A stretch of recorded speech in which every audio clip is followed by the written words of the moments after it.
After the devastating tornadoes in northern Illinois, some NIU students are helping families pick up the pieces.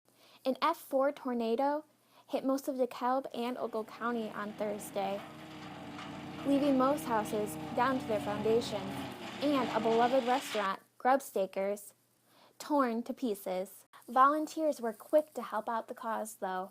Many came Thursday night and Friday morning. The donations that the tornado victims received were overwhelming, and in some areas they had to deny donations. Like for us, we just try to glorify God, so my serving.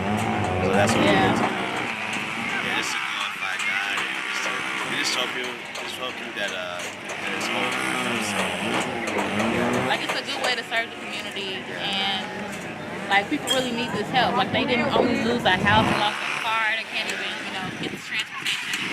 It's just a good way to serve. The tornado caused 2 fatalities and many people their homes. To help with the relief, they had golden retrievers come in as comfort dogs to help any families going through this tough time. It's been a tough hit for these rural communities, but the public is helping out and helping them rebuild. This is Megan Zabrin with the NTC News.